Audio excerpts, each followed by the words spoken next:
का श्रृंगार। जिसके हाथों लग जाता है उसे अपने रंग में रंग देता है। हमारे यहाँ पर ये परंपरा है, विवाहों पर, अन्य कई अवसरों पर इस मेहंदी को ऐसे किसी पात्र में रखा जाता है, फिर महिलाओं में बांटा जाता है। परंतु क्या आपको ज्ञात है कि इस मेहंदी का रंग सबसे अधिक किन हाथों पर चढ़ता है? इस मेहंदी का रंग सबसे अधिक उन हाथों पर चढ़ता है जो हाथ इस मेहंदी को सब में बांटते।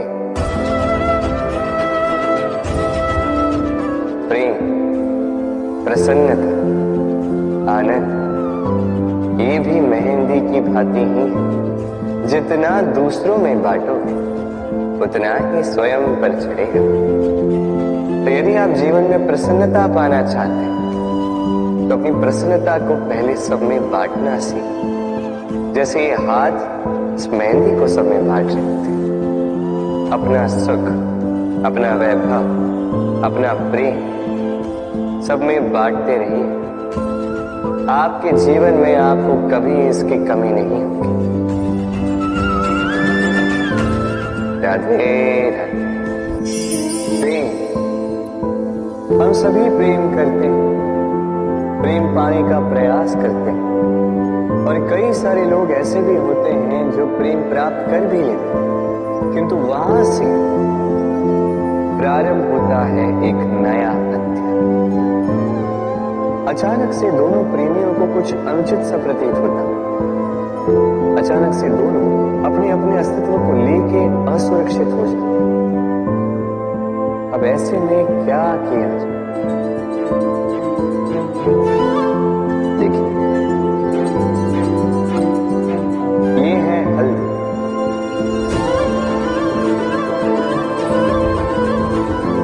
और ये है चूना।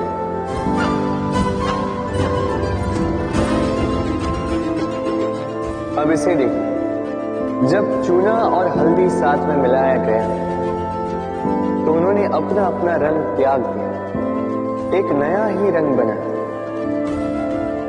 प्रेम का रंग भी कुछ इसी प्रकार प्राप्त किया जाता है। इसमें कोई मैं नहीं, केवल हम होते, केवल वयम।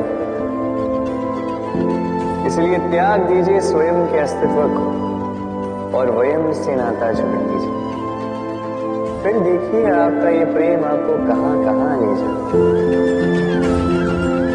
राधे राधे। इन सीढ़ियों को देख रहे हैं, सभी एक जैसी, एक दूसरे में अंतर बता पाना असंभव। मानो जैसे इनका अपना अपना भिन्न अस्तित्व है ही नहीं। किंतु यदि आप ध्यान से देखेंगे तो हर चींटी की अपनी भिन्न कार्यशैली, अपना भिन्न अस्तित्व। कोई घर बनाने के लिए मिट्टी लाने में सक्षम, कोई ढेर बनाने में सक्षम, कोई भोजन ढूंढने में सक्षम तो कोई भोजन लाने में सक्षम। अब इसी प्रकार होते हैं हम मनुष्य।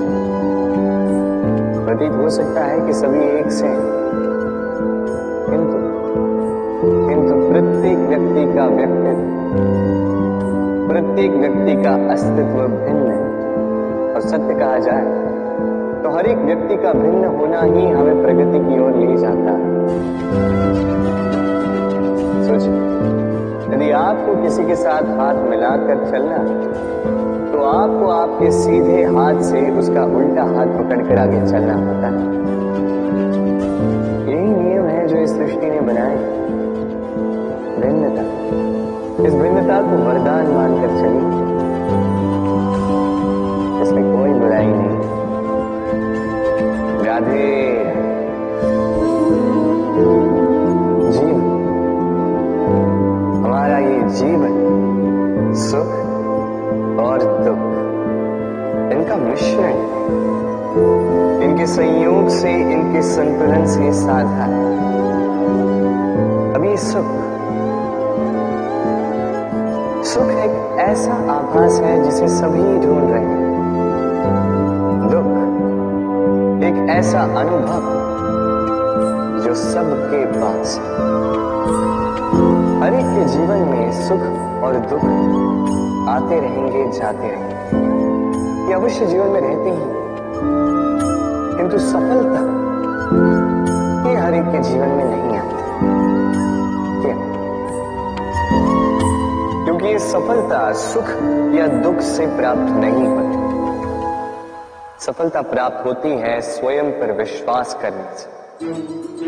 तनिक आकाश में सूर्य को देखिए, सूर्य को विश्वास होता है स्वयं पर कि वो आके सारे जगत में प्रकाश फैलाएगा, अपनी पहली किरण से अंधकार को भेदेगा। इस विश्वास के साथ सूर्य आता और कुछ समय पश्चात समस्त संसार से इस अंधकार का नाश कर जाता।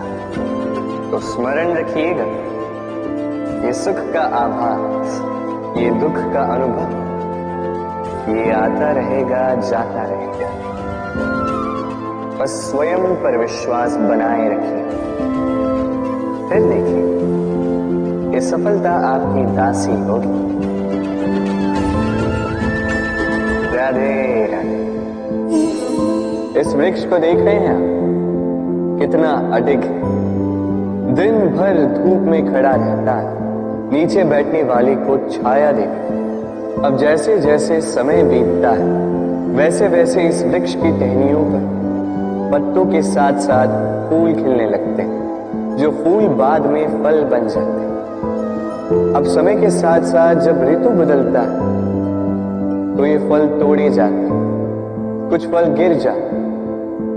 पतझड़ के आने पर पत्ते तक इस वृक्ष का साथ छोड़ देते हैं, किंतु ये वृक्ष अपने स्थान पर अडिग रहता है। न फलों के आने का उत्सव मनाता है, न पतझड़ के आने का शोक मनाता है।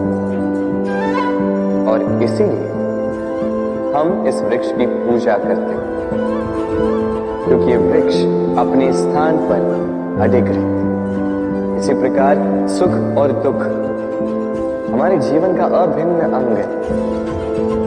सुख और दुख हमेशा रहेंगे, इसलिए ना कभी सुख के आने पर अभिमान से भर जाए, ना कभी दुख के आने पर शोक में,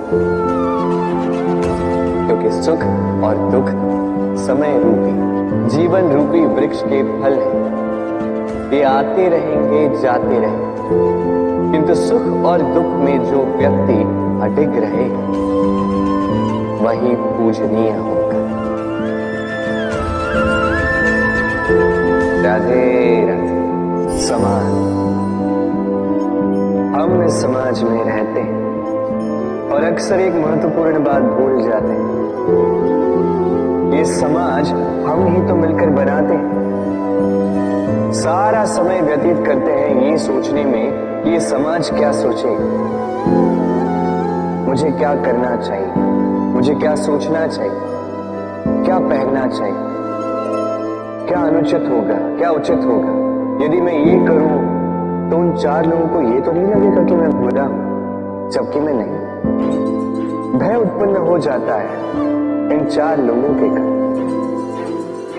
इसके कारण हम अपने अंतर्मन की पुकार नहीं समझ पाते, न सुन पाते हैं, न कह पाते हैं, न कर पाते। इन चार लोगों के भय से हम बुराई का विरोध करना छोड़ देते हैं। किंतु कभी स्वयं से पूछिए, अंततः कौन हैं ये चार लोग?